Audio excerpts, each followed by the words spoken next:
Hi, everybody. Welcome to Real Talk with Lex. I'm your host, Alexis. And I'm your co-host Jessica with a K. And I'm your co-host, Sam. And I'm your guest speaker, Ruby. Hi. I was going to give you an introduction. Hi, you guys. We have a special guest tonight, and I'm super ecstatic.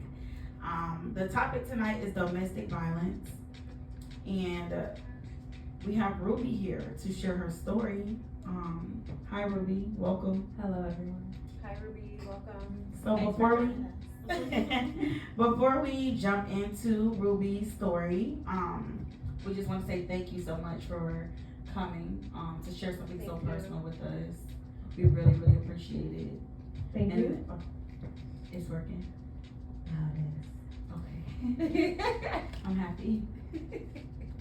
We just want to say we really appreciate you for coming on here to share your story. It means a lot to not just us, but to people out here living the same situation day to day. So before we jump in, I kind of want to give some statistics and some information. Domestic violence is real, and we don't condone this at all on Real Talk with Legs. And I feel like women and men go through this on a daily basis, and it's scary. You know, sometimes you be so attached to somebody that you don't know how to let go. You don't know how to break away. So I want to give out some information that could maybe help someone that's going through something right now, you know, that is afraid to speak up or don't know how to speak up or reach out. The National Domestic Battery Hotline is 800-799-7233. That's 800-799-7233. The abuse hotline is 800-962-2873. 800-962-2873. You can also call 211. That's for all of your resource emergencies. Different plethora of things that you could call 211 for abuse. You know, if you're homeless or if you just need any type of help, mental health, you can reach out to 211. As far as the statistic goes, the crime reported for domestic violence is approximately at 106,515. Arrests made for domestic violence cases are so far 63,217. So that's the amount of people that has actually been arrested because someone has spoken up, someone came forward to tell their truth. Because it's not right to have to go through things like that. No one should be abused. No one should have to suffer and go through those dark moments. So about 4,000 die each year. Either they were trying to get away, you know, and couldn't, or was afraid to talk. You know, I feel like when I hear death with domestic violence, it hurts because when you've lived through that and you've grown up around it, you know, it's like, damn, you know, another one. You know, we have to speak up. We have to stop being afraid. This goes for men and women. You know, everybody go through domestic violence. I think I'm gonna go ahead and get started. Yeah. It's just so much information. It's so much information, you guys. But I really want Ruby to be able to tell her story. We don't want to take the time away from her. So, you know, I just want to give you a general idea of the statistics in the world today. And just keep in mind that, you know, those numbers, I will definitely post them and pin them to the video as well. So we're going to get started. Ruby? Hello, everyone. Hi. Hi, Ruby. So, Ruby, I mean, just speaking about your situation, knowing that you went through domestic violence, knowing that your situation was it most recent or was it something that you've gotten over that was in the past years or so? Could you kind of give us a brief detail as to, you know, how everything started? Okay, so my domestic violence journey started when I was 17. As far as with my ex-partner. However, I did experience domestic violence in my household, and to escape that, I got a boyfriend, and I went from one bad situation to an even worse situation. So I was 17 and when I met my ex, and then I left him when I was 24 years old. So it was about 7.5 years. Wow. So young though, you know? Yes, I was in high school. How was your like your upbringing, your childhood? Like, did you have a stable background? You know, did you witness any abuse, or did you have to witness even like just friends or something going through physical abuse from loved ones? So I would say I have a stable background as far as having a roof over my head. We were never homeless. We always had food in the house, even though it was rice and beans. But so as far as stability, I've always had stability. But as far as abuse was very prevalent in my household. I come from a 2-parent Haitian household, and they can confuse discipline or abuse. Well, I'm sorry. They can confuse abuse with discipline. So I got whooped oftentimes for things that I should have never got whooped for. But the older I got, the more, I guess, prevalent alcohol was in my father's life. So instead of taking it out on my mom, he would take it out on me because I look the most like my mom. So that pretty much, like, it hurt me, I'm not gonna lie, because I came from being a daddy's girl to daddy's hated girl. And that was pretty much why I was very rebellious in my teen years, and I met a boyfriend who turned out to be one of the worst decisions of my life. So I feel like, honestly speaking, I feel like throughout my life, you know, I had a similar situation growing up, but I feel like you kind of get attached to people that remind you of what you're dealing with. Not on purpose. It's just you naturally gravitate towards people that come to you in a nurturing way, but they don't mean no good. But you don't know. And you think that when you see certain actions in somebody, you think that it's okay or that's the way you're supposed to be treated because that's what you witnessed, you know, all your life. So I could definitely understand that. I can relate to that as well. Do you feel like at any point, like your ex or your partner loved you, like real love, or do you feel like it was not like manipulative love? Like, what do you feel? looking back, I can definitely see that there was no real love. The only real love he had was for himself. He was very selfish. He knew I was young. He was older than me. And he knew what I was going through because I vented to him. He was my escape, but I vented to my perpetrator, my manipulator, and he used that against me. So I thought I thought I was confiding in him, but really he was using what I was going through to his advantage, to his benefit, because he knew I had no one else like to talk to about it. So yeah, that's what I can say about that. So he kind of became like your crutch. So he knew that you would depend on him, regardless whether it was a good moment or a bad moment. And he definitely made me feel like I can be safe with him. He was telling me stuff like, "Oh, I'll never let anything happen to you. I'll beat this person's ass," and like, "You gonna beat my daddy ass? So yeah, I'll beat your daddy ass."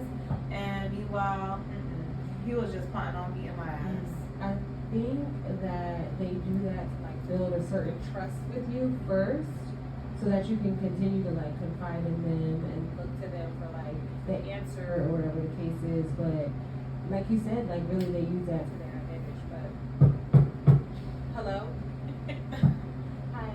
Hi.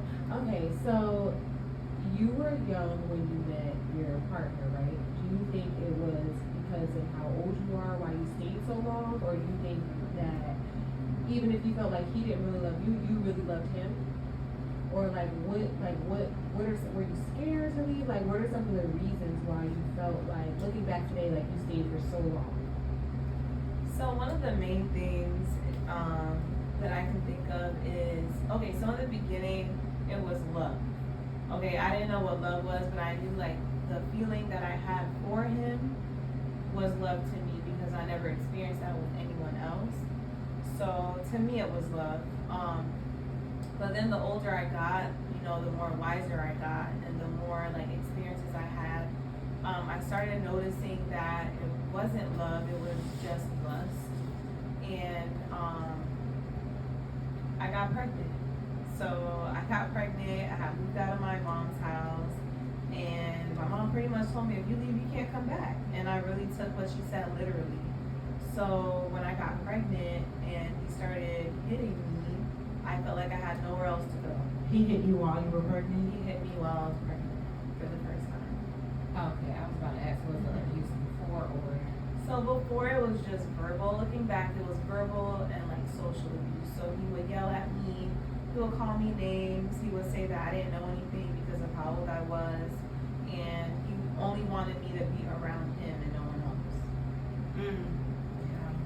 Were there moments like when you looked like you were being abused or just like did you have that Like it was visibly Okay, physical. so visibly, no. So I never had bruises, I never had a black eye, but you can definitely see a drastic change in like how I dressed, my hair. Like I came from always having my hair done to never having my hair done. So it lowered your self-esteem? It definitely lowered my self-esteem, and he will lie to me and say stuff like, oh, you don't need makeup, you don't need weave, like you look better like how you are, you should just wear your hair natural. And he was doing that, and I was just like, wow, he likes me for me.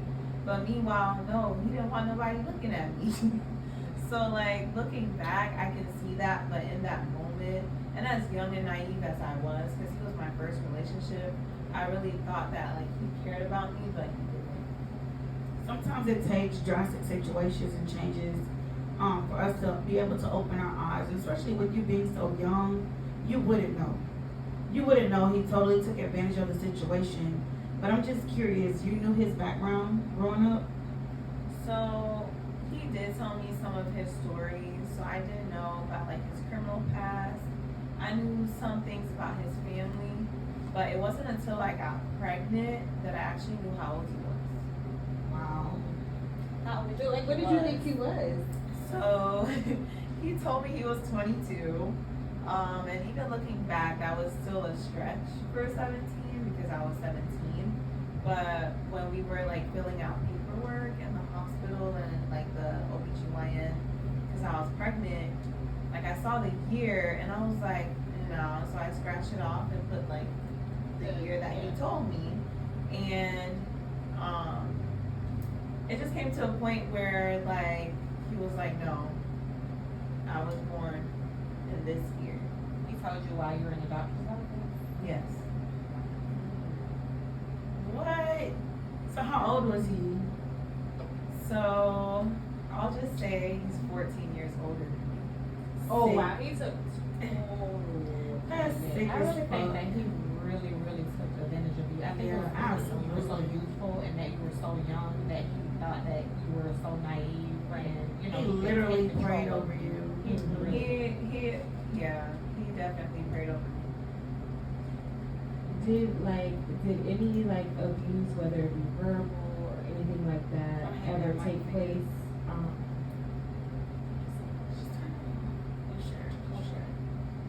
So were you ever like abused in front of your child or children or anything like that, like when you were with him? And how did it make you feel like in the future with your kids? Would you ever have that conversation with them? Would you ever teach them about abuse? Would you ever teach them about what happened between you and their father? Like things like that. So it happened many times in front of them, unfortunately. In my eyes, because they were so young, I thought like they wouldn't know what was going on, they wouldn't understand, but I definitely let him get away with a lot because it was happening in front of them, and I just kind of wanted to like move into a different location of the house or like wait till we were like alone to talk about things, but he was the person where like he would go from 0 to 100 real quick, didn't care about the kids being in the house, didn't care who was around. So it definitely affected my son because although he was 3, he was very like beyond his years, and he didn't know like exactly what was going on, but he could sense something bad was going on. And I understood that when, or I actually noticed it when he hit him with his speaker. Yeah. Babe was your protector. to try to like defend them. Definitely. So would you talk to them about their dad, like in the future? Like right now, what do they think? Like, are you with him today? No, I'm not with him today. So, okay, so you're not with him today. So, do they ask about him? Do they talk to him? Do they see him? Does he frequent visit? So no, he does not see them. He has not seen them in, it's been about 2.5 years. When he went to jail, okay, so when he wasn't around for a while, I would just tell the kids that he was in timeout. Just like I had to word it in a way they would understand without actually knowing. So he was in timeout for a while, and then my son he knows better. So I just kind of told him that your dad can no longer be a part of your lives right now until he gets his act together. And there's certain things that he has to do in order to do that, but I'm assuming it'll be years from now. Does that part make you sad? In No. regards to the kids, not for yourself, but for the kids. No.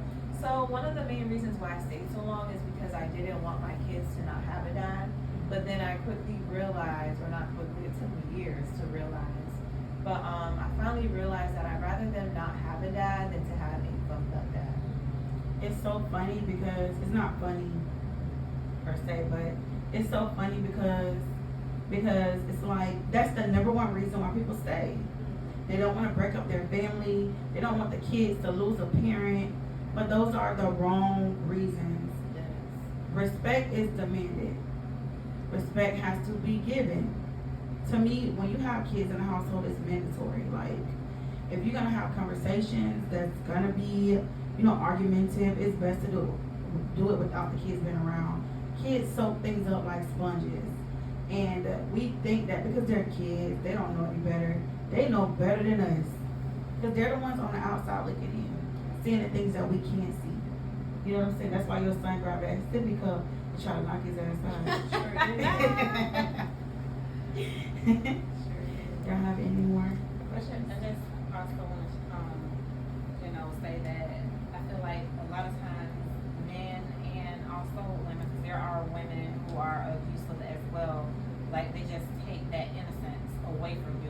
You become like, a person that you wouldn't be normally when things like this happen. It makes you harder, it makes you stronger. I'm pretty sure you're way stronger than what you used to be, and it makes you look out for things in the, once you're done with that situation, it makes you look out for everything, like it hardens you. So it is best to, when you feel like something like that is going on, to kind of wean yourself away from it, because you don't know the toll that it'll take on yourself and also your kids. Like, when you have kids, even your family member or whatever, like speaking from a person who came from that, like my whole family was involved with my abusive situation. So I'm pretty sure like with your situation, your mom, and you have loved ones that care about you. So I'm pretty sure they had to go through that as well. So it's best to, when you see the verbal abuse starting, to kind of wean yourself away from the situation, because once it starts right there, it's only going to get worse. It's not going to get better. They become verbally abusive, then it'll be physical abuse, and then it'll be, oh, I won't do it no more. The crying. Yeah, and begging and pleading, and sometimes you feel sorry for them. Like all the stuff that they do to you, you come out feeling sorry for them. Exactly. It happens. And then you start blaming yourself. Feeling like you did something wrong, or trying to fix things that's not even broken on your behalf. I feel like as women, we are naturally nurturing people, nurturing beings, that we feel like we're supposed to care and take care of people. And I feel like hurt people hurt people. They latch onto you and they drain you of all of your goodness, kindness. They take all that purity and turn it into something dark. And it takes a lot to get out of these situations. So we'll be like, I'm really proud of you for overcoming that.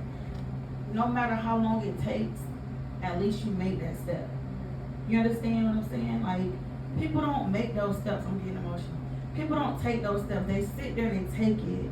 They take it and they keep taking it until they can't take it anymore.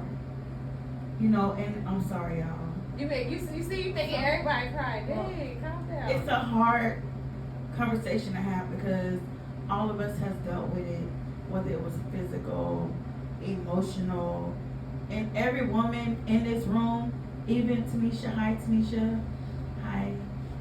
We all have good hearts and we all care about each other, we care about people. No one deserves to be abused.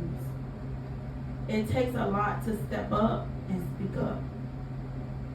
So, Ruby, I appreciate you for being that 1 out of, what is it, 1 out of 4? 1 out of 4. One out of One in 4, yeah. 1 in 4 to come out the situation swinging. Cause them kids need you. Absolutely. And this whole experience, I honestly, like, I used to, like, ask God, like, why me? Like, why me? And I honestly feel like, you know, we all go through things for a reason. And now, Absolutely. looking back, I feel like my reason was to show certain people, like, in my life that were close to me, like, hey, I got out of it, you can do it too. And, you know, unfortunately last year, I had a cousin, and it's bittersweet, like, I'm still not over it, I'm still healing her death, but, she went through something very similar to me, but she didn't get out, she didn't make it out in time. She told him she was leaving, which is one of the worst things you can do. You have to just go. You have to leave. Like, you need to pick a day and you just leave. You leave all your things. Your things can be replaced. Your life can't. Your children can't. Sometimes they'll kill your children just to, you know, just out of spite, you know, because they know you love them more than you love him. So, unfortunately for my cousin, she didn't make it out in time. He killed her in front of their kids and he left in her car. Like, but the first person that I talked to about about leaving my relationship was her, because I knew, you know, she was going through it and I was living proof for her that she could do it too. You But she probably gave up. motivated her to get the courage to stand up to him and tell him, like, I'm done, I have to go. And guys women too, they don't take it well. Like, you know, when they feel like the person that they have a hold on and they can control their puppet, you know, is trying to leave and walk away, they don't take that like, that's like their world is crushing, so they black out.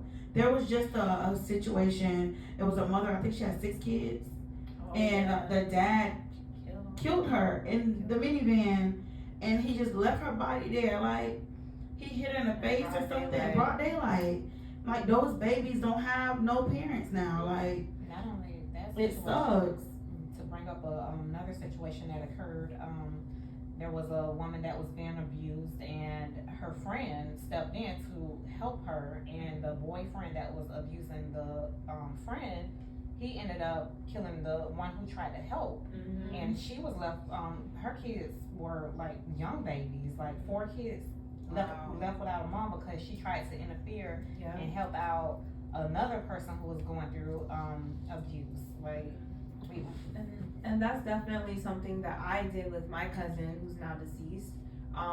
I urged her to call law enforcement many times, and I even helped her pack her belongings in my vehicle. But once law enforcement came, she lied. So you can bring them to the water, but you can't make them drink. Like, you will know when you're ready. You can tell them a million times, but until they're ready, there's nothing you can do about it. I always say, you'll know when you're tired. When you're tired of fighting, arguing, and screaming, like, you'll definitely know. I left cold turkey. I left all my stuff at the house, the crib, the clothes, like, it is what it is. I think another main thing, like, too, is, like, going off of what you were saying about the guy ended up killing a friend that tried to help her friend. I feel like it's tough to watch your friends and family go through situations, but there's other ways to help. When you see someone in an outrage, like mental state, irate mental state, it's best to keep your distance. There's other ways to reach out. Call 911, you know, call the police, call the hotline 211. I think 911 would be more for this matter. If it's in motion, say it's happening right in front of you, walk away, break away, call the police. You know, I feel like it's different ways to help, because it doesn't make sense for everyone's lives to be harmed. Because people don't think. When they black out, they really don't think. And it turns into something even more drastic. And it sucks that people have to die behind this. It really does. Ruby, I got a question. At any point, did you ever feel like you were gonna lose your life? Oh yes, many times. Like, okay, I'm like 100 pounds soaking wet.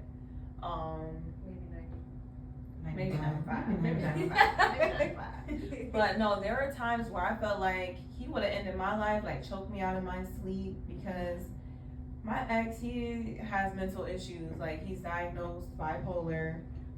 He's not medicated. He self-medicates with weed. And he's one of those people who doesn't think he has an issue. So many times I thought he would kill me, but there are other times where I felt like I would kill him too. Mm-hmm. There are times where I was just like, man, fuck this shit. I'm gonna put bleach in his drink. Like, he gonna die. But thankfully, I've never had to do that. But there were times, because when you're being abused and you're traumatized and you're enduring so much trauma, like, you're not yourself. You're not thinking like the average person. You're thinking survival. So it's really you or them at that point. And, you know, your mind can think things that you may not want to think, but it just happens to think that way. It takes you that far, yeah. So, yes. Do you think you've come to the point of forgiving and releasing? Because forgiveness is for yourself Yes. first.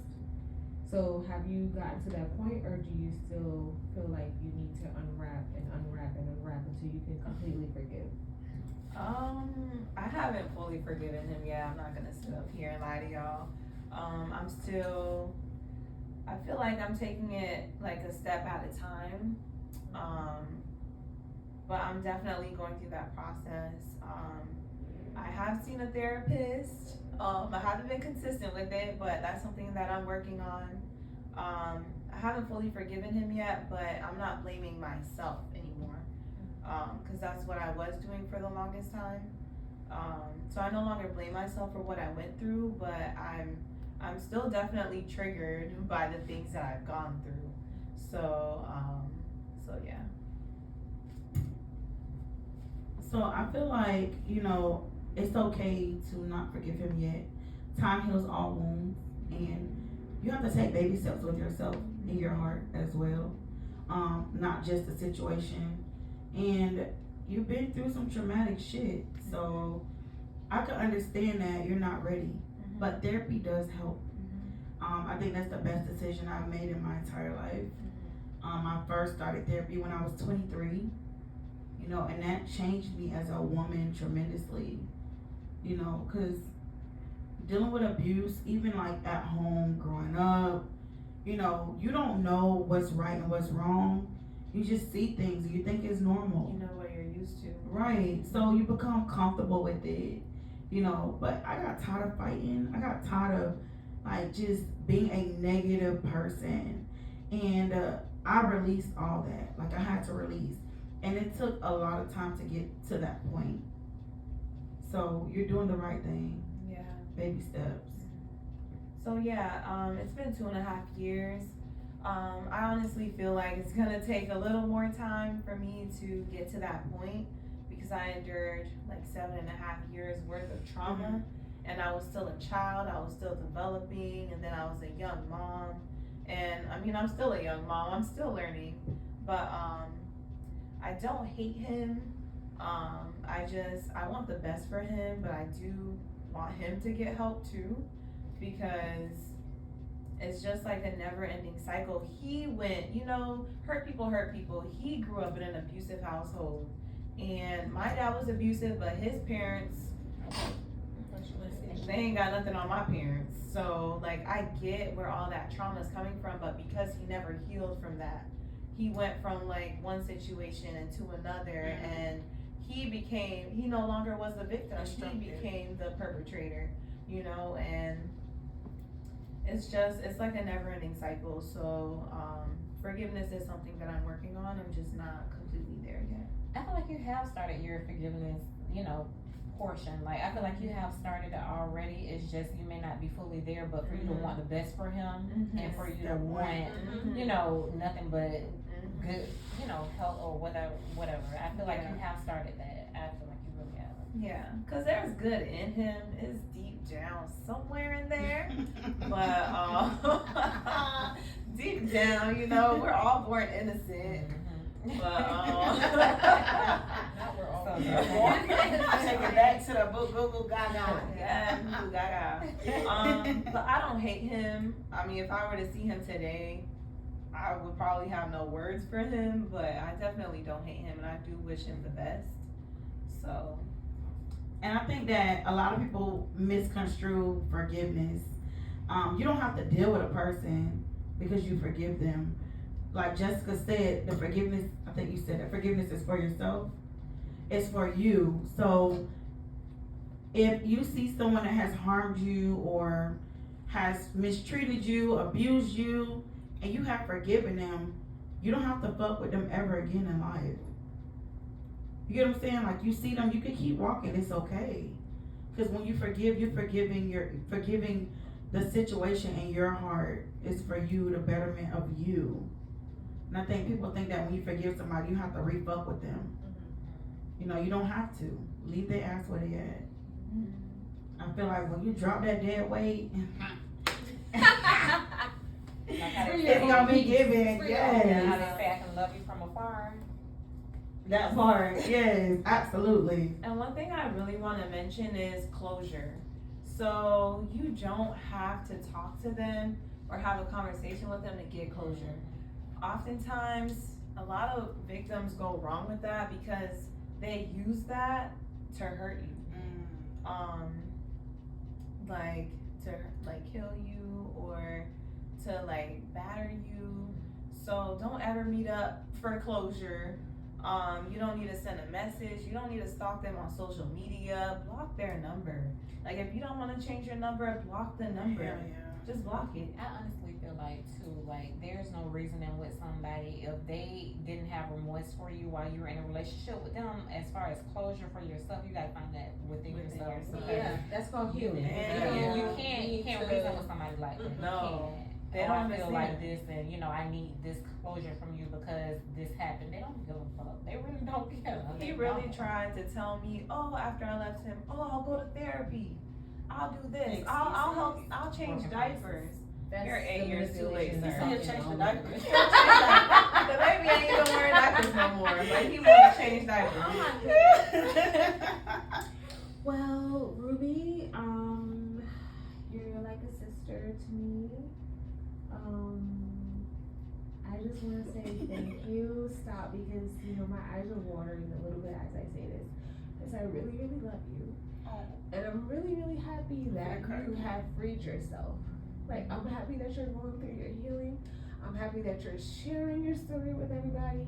I'm happy that you allowed all of us to like reflect on what we've gone through and like, but like we're seeing the story through your lens. This is all about you. We're seeing it through your lens. Thank you for allowing us to ask you questions. Thank you for answering the questions for us. Thank you for not hating your child's father, because they are your kid's dad. They're a piece of him. They are. And sometimes I know that when you look at daddy, you're looking at Oh, daddy, girl. spitting I image, know that's like, right. Daddy, you're The looking school at daddy. pictures are giving the same.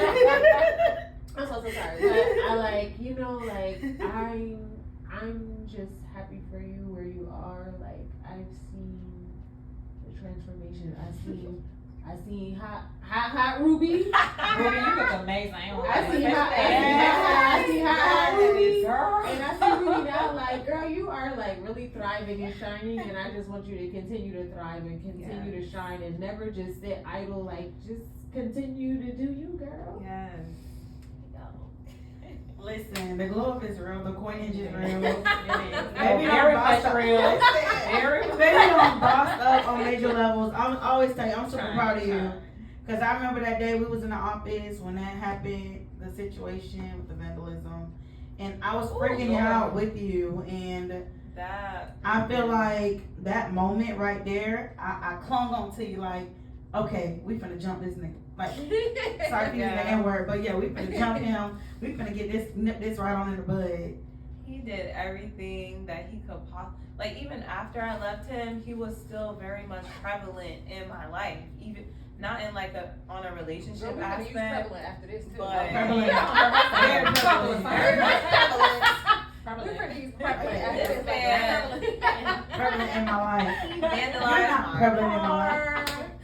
Like, he was literally stalking me. I remember Like, he the would phone park. calls and everything with the He- voice He memos. was He miserable. was very compulsive. This man would stalk me. He would park at the end of the street of my house. And every time I would back out of my driveway, he would flash his headlights so I could know that he knows that, like, so that he knows that I know that he's there. He went as far as being behind me in the Miami Subs drive-through, which is a 1-lane drive-through, to let me know that he was there. Like, he Very went through destructive all mentality. kinds of lengths to let me know, like, oh, I can escape you. And you know, I went through, like, I remember my mom telling me, like, oh, maybe you should leave town. Maybe you should go here. Don't run. No. It's, I mean, for me in my situation, I can only speak for myself, Right. but that just wasn't something that I could do anyways. But no, you ain't gonna run me out of my town, out of The my first city. thing that happens though, I didn't mean to cut you off, but when you run, they're gonna follow you. So Yeah. when you run, that you moving away from your source of help, your support. So I feel like the best thing to do is what you did. You have to take action. Action on top of action on top of action on top of action. When you keep swinging, them blows gonna eventually knock a bitch down. Like, you just have to keep swinging. He does that to break you. Mhm. He does that to belittle you and make you feel like you're weak. Think you're weak, but you know you're not weak. You weigh 95 pounds, but you're strong as fuck. Reverse psychology works, you guys, too. Like, there was a time where we had time sharing and he had my kids for a week and he was threatening to not bring them back. So I was like, okay. Even though, like, I was like hurt on the inside, I'm like, how can I say this in a way where it's going to affect him? So I was like, oh, that's fine, you can keep the kids, because I'm going to Miami. I'm going to Miami for a few days anyways. And it's nice to finally have some time off, you know, you'll have the kids. And I was like, oh, Bella, she has allergies and eczema. So that eczema cream, make sure you apply that 3 times a day. Daniel, he has a diaper rash. That Aquaphor, yeah, you need to be on top of that or it's gonna, like, be dry. Like, I was telling him all kinds of responsibilities. He's like, oh, girl, I'm down the street. I said, oh. Oh, okay, he's my Me man. too. So, yeah. It's control. It's absolute control. Once they know that they have no way of controlling you, it's game over. It really is. So it's so important to gain that. Oh, this is what I'm gonna do. You're not gonna persuade me to be this way or do this. And that's why he was freaking out too, like doing all the following you and voice calls and vandalism because he no longer had control. You weren't No even in his possession anymore. control. So it was like he freaking out, like, let me try to do this so I can just like it's I not just gonna don't see work. where the energy come from. Like, where do these men find it, or women? Where y'all find the energy from? They feed off the hurt. They feed off of the hurt. When you crying and upset, they have control of you instantly. They like that. The moment you let your guard down and you break down, they taking all of your energy and creating a big ball to fire back. And you have to realize when somebody is like really fucking with you and poking at you, let them have that. Like you said, reverse psychology. Okay. People hate to be ignored. People hate no responses. So when they're screaming and yelling and I'm gonna kill you, I'm gonna hurt you, and you're just sitting there not responding, what's gonna happen? They're gonna dumb down. Like, damn, okay, she's not buying it this time. Yeah. But then they do get rebellious even a little bit more to try to go to the next level. But at that time when they're getting like that, you're reaching out for help already. So you confuse the enemy. You know, you can't feed, how do you say, match energy when it comes to stuff like that. You can't match their energy because they just suck the life out of you. And one thing I also want to mention, I don't know why this is so common with domestic violence, but they're always threatening to kill themselves. They ain't gonna gonna kill themselves. Oh, how you gonna do this? Okay, I'm not saying not to alert the Let me authorities. go get the weapons for you. I got some Yes. pills. So after he vandalized my car, I was texting him and I didn't let him know that I knew what he did. I was playing dumb. I was like, I don't even remember what I was saying, but I just remember him saying like, oh, why did you make me do this? Like, it's because of you. Now I'm gonna take a handful of Percocets and kill myself. And I was like, okay. You do that. I said, okay. 2 hours later, he was texting me again. I'm like, you're not dead yet. That's so annoying. I'm like, You're you're so not annoying. dead yet. They're not gonna kill themselves. It's a scare tactic to lure you back in. So don't fall for it. Y'all wanna turn this thing around? Listen, do you have a question? Hold on. Oh, okay, I have a question. So, I mean, now that you know, you ain't little Ruby no more, you big Ruby. Big You Ruby. Big Ruby, big money, big bank, big no. So, I mean, now that we're like pushing through and we're like, that's out the way, like, so what's like dating like? Are you dating anyone? Like, you don't have to tell us if you're dating anyone, but like, what are you interested in? If you, even if you were dating, we don't know if you are or if you aren't, but like, what do you look for? Are there any red flags? Is it like, hold up, wait, no, because we're not going down this path? Or like, what? Like, how do you do that? How do you scope them in? How do you case them out? Okay, so dating has been very interesting for me because I was in only one real relationship, which was a very toxic one. But as far as red flags, yes, anyone that gives me the slightest hint of my ex, no, can't do it. Controlling, obsessive, texting me 1,000,000 times a day, send me a 360 on the FaceTime of where you at, who's with you. No, can't do that. So as far as the red flags, yeah, I try to nip it in the bud as soon as I can. But I am dating. It's a sound effect for me. It's refreshing, but it's still like interesting to me because I'm not really used to it. And everyone is like different. And I don't discriminate, you know. So it's just it's been a journey. It seems like it's really, really, really, really good. Seems like the swirling is going good. So what is your type, Ruby? Yeah. My type, I wouldn't say I have a physical type. What's the type? I like a really nice guy. Someone who likes you for you. Exterior doesn't matter to you. Exterior very much matters Oh. to me. You can't She said, Back it up. I'm like race wise, that doesn't matter to me. But like physically, I mean you gotta have a 6-pack. You feel me? But you can't have a beer belly either. She's not trying No to get room boss. stutter, no room stutter. With my ex being so much more older than me, I have a cap. I have a limit now. You can't be more than 4 years older than me. Well, you didn't know, so I get it. Yeah. I didn't, 22 and 17, I was still. I'm not really used to guys lying about their age, though. Yeah, But it's weird. I mean, a lot of pedophiles. That's really what he was. That's what it was giving. break it on down. Jess knows about me and the pedophiles. They're attracted to me for some reason. I don't know Like really why. grown men, like, and I mean the really grown men. Yeah, I believe like it. the ones who still say baby girl. Or They got their hey little girl. Hey, little girl. Bitch. You old enough to work you. Lord. But yeah, I look for a nice guy. Like a nice guy. Don't look at me for the answers. I don't know, you guys. I'm still working things out. That's But, it, though. It's good to get out and get a breath of fresh air. You know, How soon do you introduce your kids to someone that you're dating? Are you looking for something serious, or you're just chilling and dating and I'm chilling. I'm very reluctant to showing certain people my kids because I have a daughter, and I have a son too. Because these days people don't care. it doesn't matter. It anymore. doesn't matter if you have a son or a daughter. But more specifically, my daughter, she was young when I left him, so she doesn't remember her dad. So any male figure, I notice she clings to them. So for her sake, I can't bring any guy around her because it'll be like breaking her heart all over again. And I don't want her to get into a situation like I did because she was missing that, you know?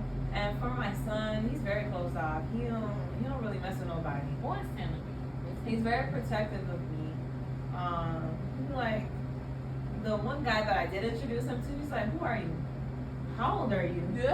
Where do you work?" Oh, Like, all the right questions. The what? Yes. Do you play video games? How old is your son? He's 6 years old. Going on 16.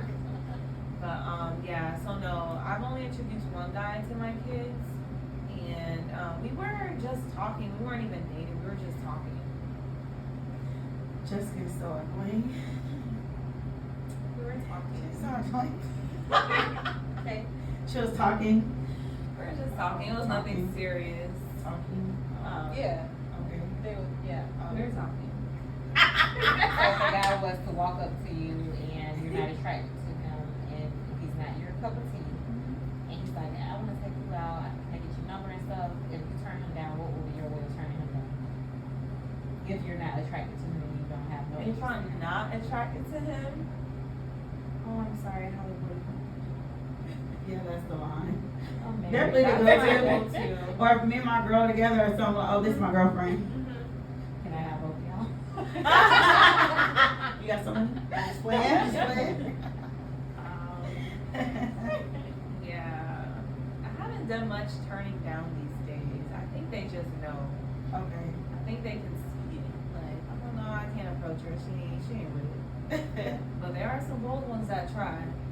I'm just like, no, absolutely not.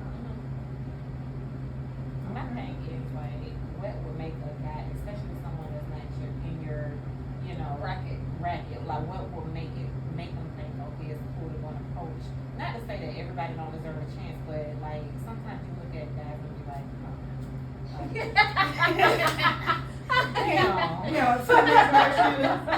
You got on Air Force Ones and they supposed to be white, but they black. Like, I'm just trying to understand I what's going appreciate on. their confidence though. It be the confidence. It's the confidence for me. Okay. You But when lock, they're lock my bike up outside your house. it's cute. But Yeah. when they're like rude about it, like you don't give me no play, like Yeah. But what they say to me, like, you fat and ugly anyway. That's what they tell me. I'm Okay, okay. Skinny, you got no booty. Okay. Something attracted you. right. They be in their feelings. That hurt. Okay, so you guys, gonna move on a little bit. Do you guys have a celebrity crush? Celebrity crush? Man or woman? Male or female? I don't think I do.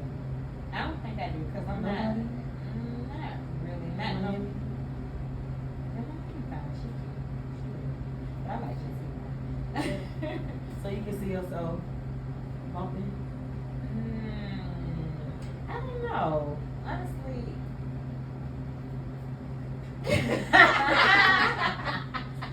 Honestly, I never really thought about sexual wise, but there are women that I look at and I'm like, okay, she's attractive, like, you know, and I'm like, not starstruck, but I'm definitely like, damn, like, if I was, but, I love Drea, I do. Andrea. I love Drea's Drea. great. Tanisha, do you have a celebrity crush? Yes, you do. Who's a celebrity crush? Who is it? No. No? Burna Boy? No? What? Oh. Burna Boy? Not Burna Boy. Is he cute? He ain't all that, but somebody posted a video of him performing with his shirt off. That's what I was His thinking. Oh, you like the ass. And it was giving body yaddy. Okay. Yeah. Jess? I used to have one. I used to like Angelina Jolie. Very much so, like thirsty about her. But as of lately, no. Like, I'm not infatuated with any celebrity like that. I'd rather have a crush on a human being. Like, well, they're all human beings. I'd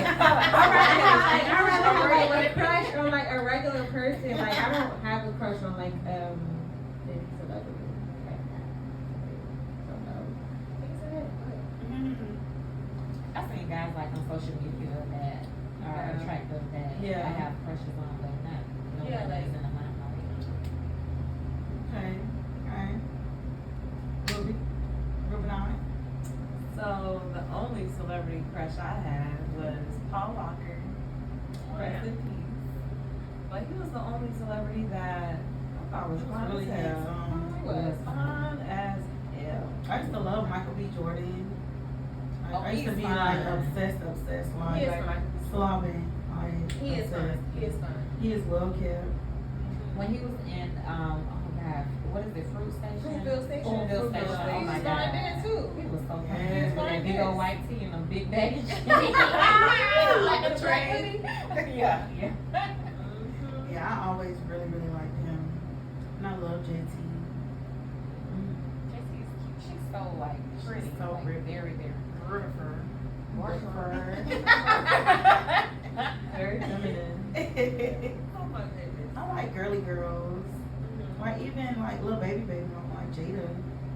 Jada's very Jada gives me. You don't too much care for it? She seems sweet, but I just. She's not a- Andrea's very Drea fine. Yeah, she is. But my god brother told You me gotta make that. that face when you say it. Look, Yeah. my god brother told me that. My god brother said light skinned girls ain't no good. Why you say that? Larissa said light skins ain't no good. I have a question, y'all. So, like, say you're in a relationship, like, you're in a relationship, how often should you have sex with your partner?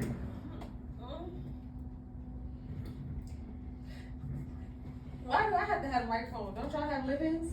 You the one said, Well, noises for I want to have sex every single day with my partner. And sometimes it gives every single day, but sometimes that boom boom need a little break.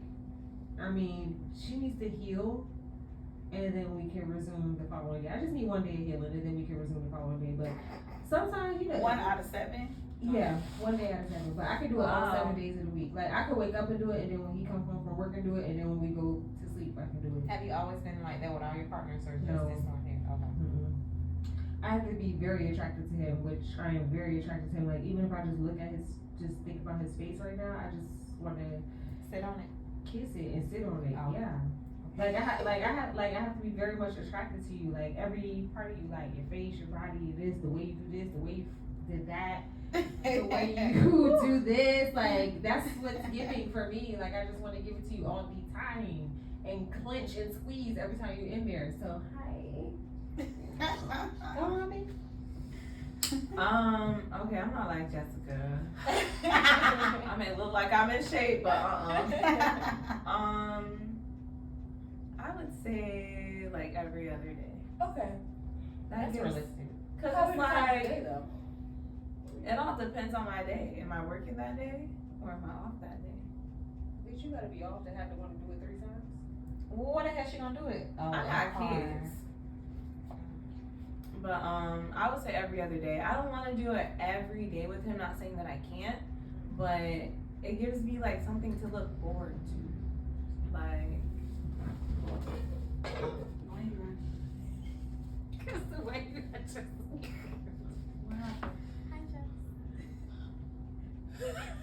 I agree with Ruby. I agree with Ruby. Every other day.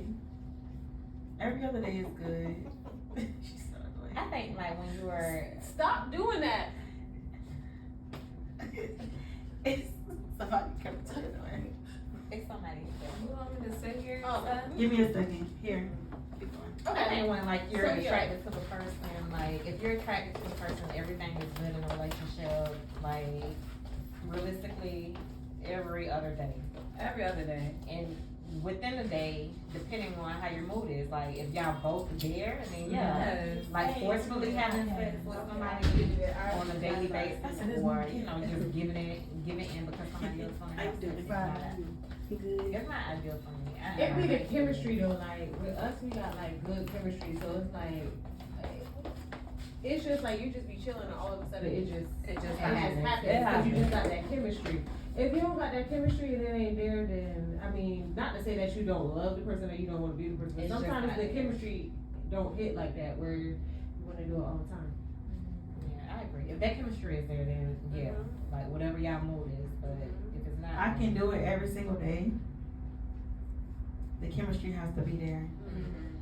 But for me, like, how I am, like, even if I don't want it, like, I'll still let my man do it. I'm not gonna lie. I'm that person too. Is the pussy gonna get wet? You be bored doing it? Not bored, but like you be into it. or Listen, you be sometimes I will be Patrick even, I'll Star. be knocked out sleep.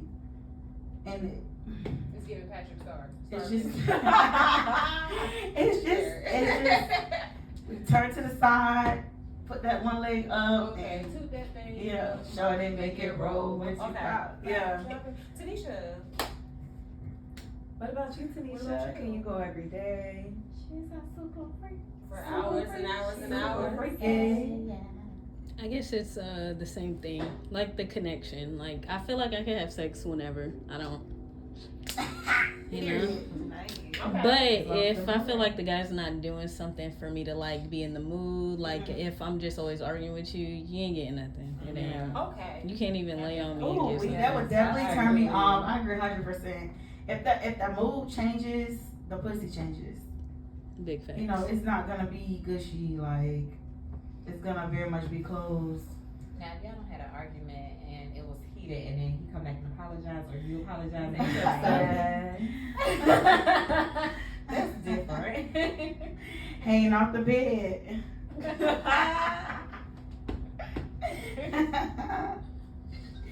All right, y'all. So we are gonna conclude. What's this episode 23? Episode 23. Real Talk with Lex with our special guest Ruby. We really thank you for coming on here to explain your situation and your life challenges and everything that you've overcame. You're beautiful. You're growing. You're banking. You know, I'm very proud of you. Thank you guys. It was an honor to be here. All right. Can we get some Afro beats?